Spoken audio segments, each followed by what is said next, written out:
Greetings YouTube, and welcome to my latest weapons build. While building my last Battlestaff, I had an idea for one that didn't require directionality, that there would be no edge alignment, because the last two builds both required edge alignment. It's one of the reasons I use square stock tubing.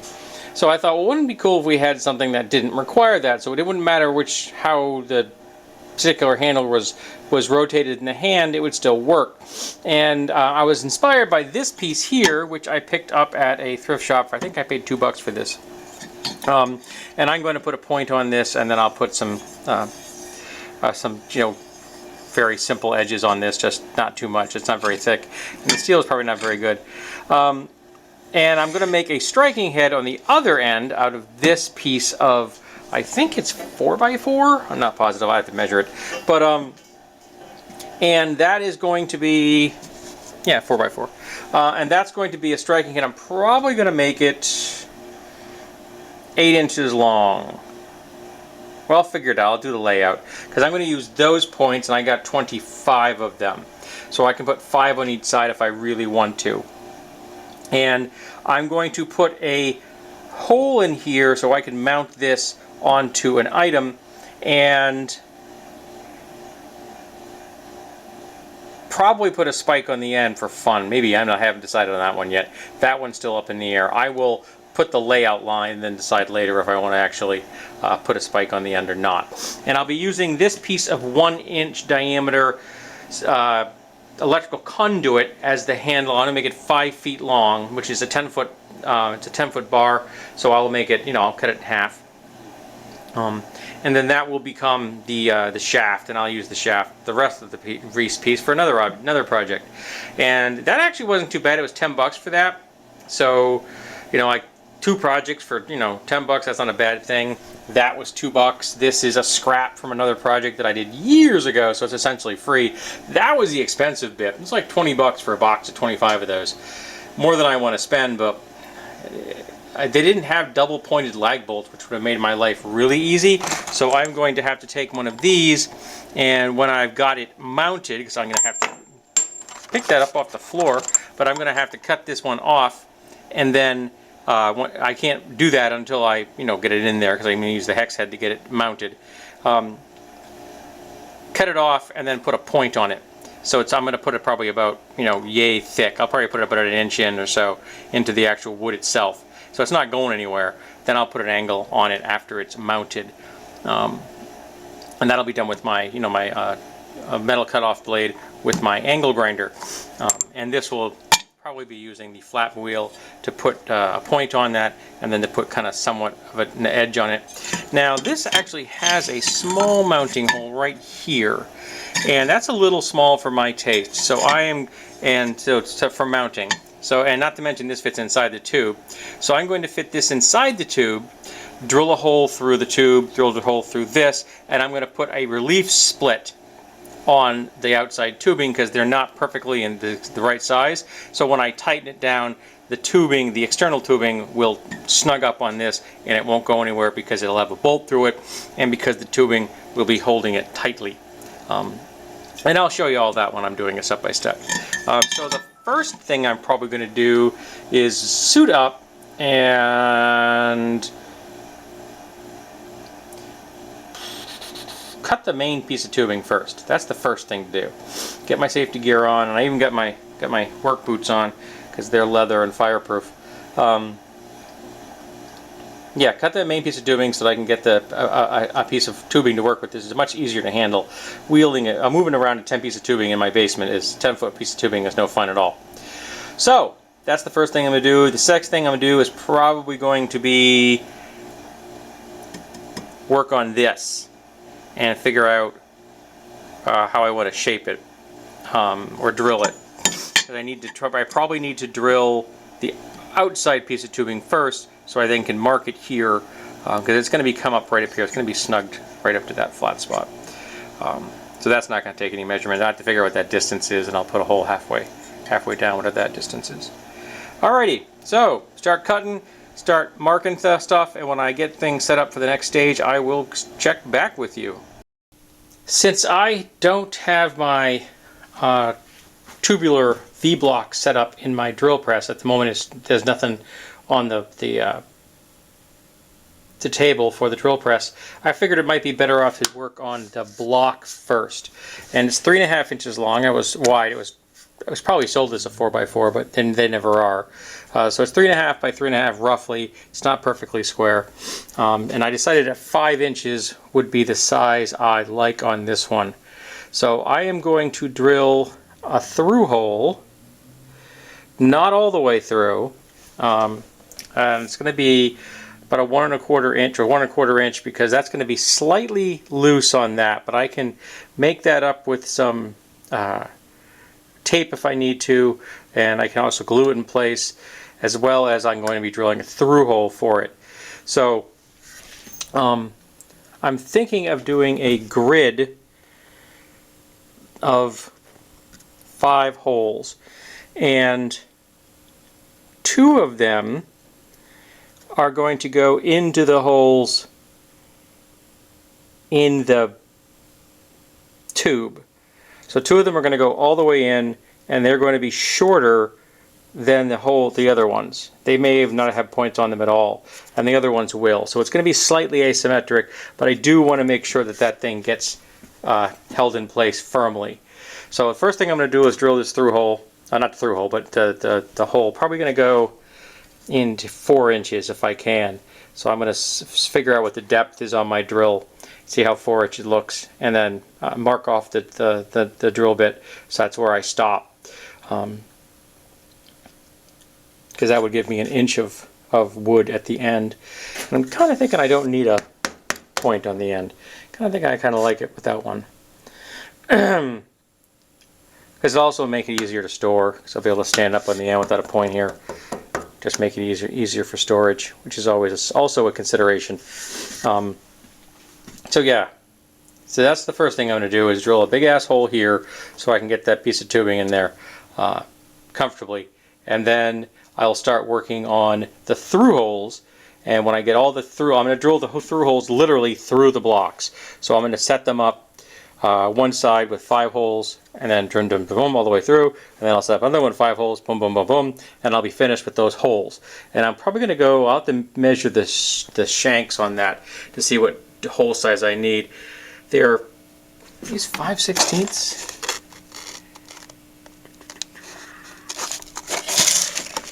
Yeah, they're 5/16. So maybe a 1/4 inch. Maybe a little less. Maybe we'll find that out. But yeah, we'll drill all the way through this. With the 10 holes, we'll end up with 10 holes. That'll create the through holes for everything, and then some of those are going to become how I fasten this whole thing together. Alrighty, so we're on our way. This is going to be what I'll work on first, and then I'll work on the other end, which should just be 2 holes and a slot. The real cutting and grinding is when I'm finished. I have to work on all the bolts all the lag bolts that are in here, cut all the heads off and make spikes on it. But I can't do that until this is mounted, because there isn't going to be any real other way to hold this thing while I'm using an angle grinder to cut everything off. So getting this mounted is really going to allow me to have access to all those different lag bolt heads for the final step.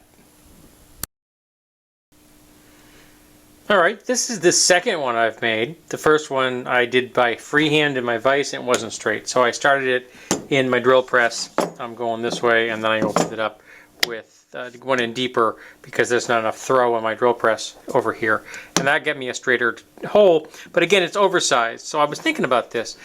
And I'm going to have to wrap the end of the tubing in some duct tape just to take up the space. Not much. It's a little bit. So why don't I just wrap the end, because the end's going to come out to about here. I didn't go as quite deep as I wanted to, because I started getting a lot of binding in there. It's not easy to drill a hole like this without a proper setup, and I don't have a proper setup. So why don't I just take the 4 bolts here and just tighten them in, and I'll use those to hold it in. I'll have 4 of them, and that will also let me tweak it so that it is centered visually on the shaft. And once I got it in place, it's not going anywhere. And the other ones will have points on them. So, I put that one in the wrong hole, wrong space. Shoot. I'll have to fix that before I drill. All right, fix that, James. It's amazing what you notice after you make a mark. Oh, that's the mark from the. That's a lumber mark. That's not me. That's my mark. All right, fix that. So I'm gonna just go all the way through this so that I can put all the lag bolts in, and then I'm just gonna use those to hold it on the shaft. And those are not going to have points, but that's okay. I don't care if it's going to have 4 of them without points and 8 of them will have points. No, 4, 12, 16 will have points. Sorry, yeah, 16 will have points. 4 times. Yeah. Okay, sorry, can't do math apparently. So yeah, 20 in all. So 16 will have points, and that's enough. That's going to take care of this block. So I'm getting close, and I just have to drill the holes. Then I will go about working on the getting everything installed properly so that I'm happy with the distance, because I'd like to get all the lag bolts so that they're the same distance sticking out before I go to start cutting things, so that everything it's kind of balanced. I'd like to do that, and we'll see what this looks like after I'm done. See where does it fall into the distance. Will it go in further, and if it does, how much further? Because if I have that one sit in just a smidge further, I think that might look better than if I have them at the same level as the points. But we're going to find that out when I get there. So yeah, 2 sides are done. I'll fix that before I start drilling, and now I gotta go find a drill bit that I'm happy with. Here are all the holes all drilled in the block.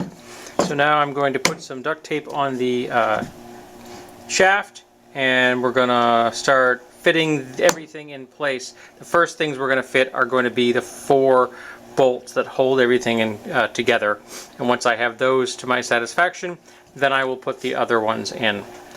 So we're getting there.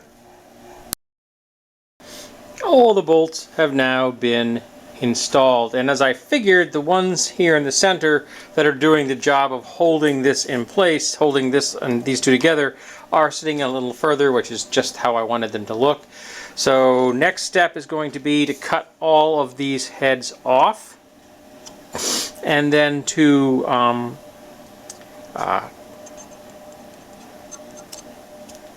start putting points on them.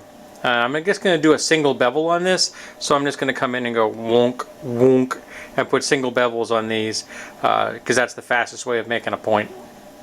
And it's not going to be particularly pretty, because I can't clean these points up the way I had cleaned up like on the Wolf's Tooth Club, because I can't get these into my belt sander and really make them look pretty. So it's going to be a little bit more rough on this one, a little bit more wasteland on this one when I'm finished. But it's going to have some very significant damage to, impact damage when I'm finished. These will still be dangerous, of course, but these will have points on them when I'm finished. And when I'm done with that, this end will be done, and I'll start working on the other end. And I'm going to have to get the V channel set up on my drill bit and start drilling holes in the end of this tube, and then the end of that as well. I'm going in an inch on the inch from the end on the tubing, and I'll go in an inch from here as well. This is going to be tough to drill. It really is. I don't know how the heck I'm going to hold that, because these flanges get in the way. So pardon my sniffing. Yeah. What I may do is drill the channel, drill this, split this, and then put the tubing on and clamp it in place, and then try to drill through this freehand. That may be the easiest way to do this. I can use my broaching bit on this without any difficulty, but that may be the easiest way to do that. I have no idea how hard that is. Let's hope it's not too hard. And then when I'm finished, I will, and this will be easy to hold once I get this installed, I will start working on the end and then putting on some kind of a very basic, simple bevel on the edges. I just want to bring that to a bit of a better point. It's not all that pointy at the moment, and I'd like it to be pointy. So yeah, that's gonna be a bear to hold. Yeah. All right, I'll figure it out. I'm a bright lad. But that's all I'm going to be doing today because I'm tired. I'm going to go upstairs, hang out with my wife. It's almost time for dinner. And I'll get this project hopefully wrapped up tomorrow. So here are all the heads have been cut off, the bolts. So now I need to put the bevels on here. And I think I'm going to go probably from this point here to the first thread. That'll give me a decent angle and give me a decent reference mark for the cutting. It's going to be a bit of a pain, I think, coming in because I'll be boom boom boom. I'm going to obviously start from the top and work my way down, but it's going to be a bit difficult. On these, I was able to cut the horizontals this way and the vertical this way, so I only had to reorientate this once in that process, and I now have a little pile on the floor of hex heads, which I will no longer need, so that's coming out pretty well.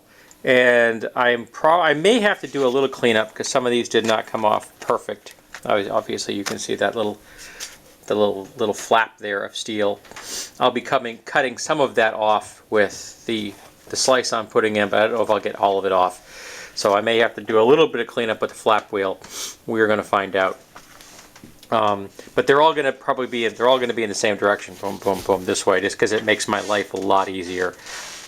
I mean, yeah, aesthetically, it might be better if I go this way, if I go that way. But yeah, I'm not too worried about that. I also discovered that with this cutoff wheel, because of these holes, depending on the angle I'm cutting at, I can see through the wheel, which I'd never encountered before. So it was kind of interesting that I'm cutting, and then I can see this kind of very, ghostly image of the other side of the thing I'm cutting, depending on what the angle I had the saw blade at. That's kind of cool. Alrighty, so now it's time to put a whole lot of bevels on things, and I did succeed in burning my gloves. Yay! That's why I have work gloves on. I'd rather burn my work gloves than burn my hand. And here we have the finished striking head. All the points have been made and they've been cleaned up a little bit. So now I've tapered them and I put that bevel on them. They're not perfect, but again, I can't put the detail into this I could on like the wolf's tooth glove because these are in a block and I'm not holding in my hands at my belt sander, which gives me a lot more control. So I kind of have to literally work around them because I'm working on these points. These points are already made, so I got to be careful that I don't hurt them or myself. And I don't mind that these four in the middle are still nut shaped because I want to be able to keep them there. Not that I will probably ever have to adjust them, but just in case, I would like to keep them like that. So yeah, very happy the way this particular block came out. It is quite dangerous, and it's not overly heavy. So we still should be able to get some velocity out of this when you're swinging it. So now I need to set up my V channel in the drill press, set up a support for this on the outside, and then drill 2 holes in for the through hole. So I'm going to have to put some marks on there and make sure I get the hole set up properly and everything. So yeah, so a bit of layout and then some hole drilling with my broaching bits, and then we're going to see how I go about drilling the holes in that. I think I'm going to put the split in it and then go ahead and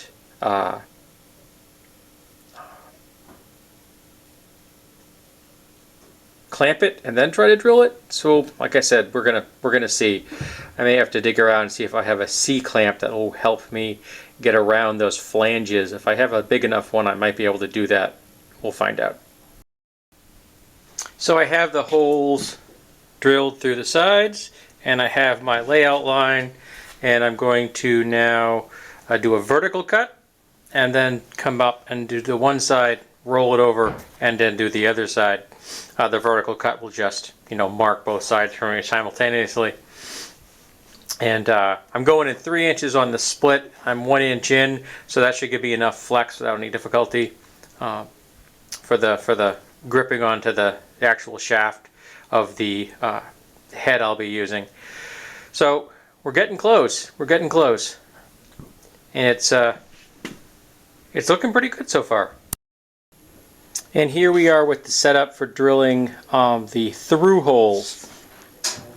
Slots there, through holes are in the main shaft, and now I'm doing the holes in the head itself. And I fortunately have a thin enough C-clamp that I can get it in there so I can access this side without any interference with anything. So this is a good thing. And I'm almost done. I got one side done. So now I need to get this side done, and then we should be able to bolt it together. And once I have it bolted together, then it comes to the final touch on the stabbing head, on the thrusting head. Thrusting head on this end. So the end is in sight. Fully mounted. Works just fine. Actually, I discovered when I put this in after the slop, because there were some burrs on the inside edge, it actually snugged it up nicely. So combined with that and with this whole setup, this is not moving anywhere.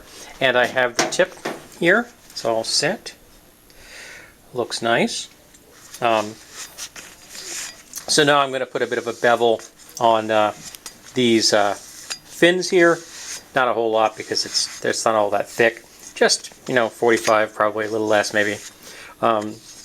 And then when I'm finished with that, it's time for the full reveal. So we're almost finished. Probably another 10 or 15 minutes. So here we have the finished piece. So it comes to the point, and it's got the bevels on it. Again, they're not razor sharp. They're just there to give it a bit of a look.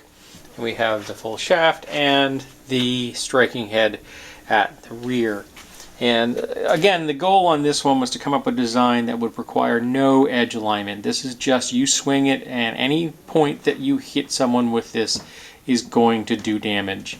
But it's also not so heavy that you can't move this very quickly, because this is a 5-foot shaft, so it's gonna generate a hell of a lot of force, particularly if you're swinging from near to the other end.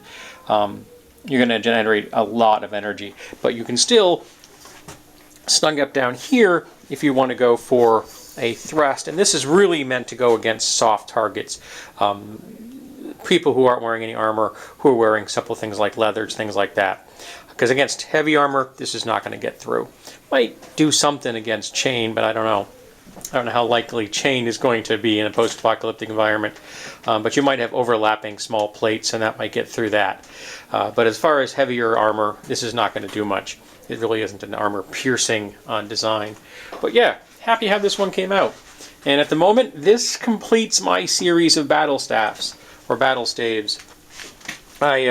I'm sure I will probably come up with some other ideas in the future. Also depending on the kind of things I find myself lucking into. I might find things that inspire me, or I might come up with ideas if somebody has a suggestion.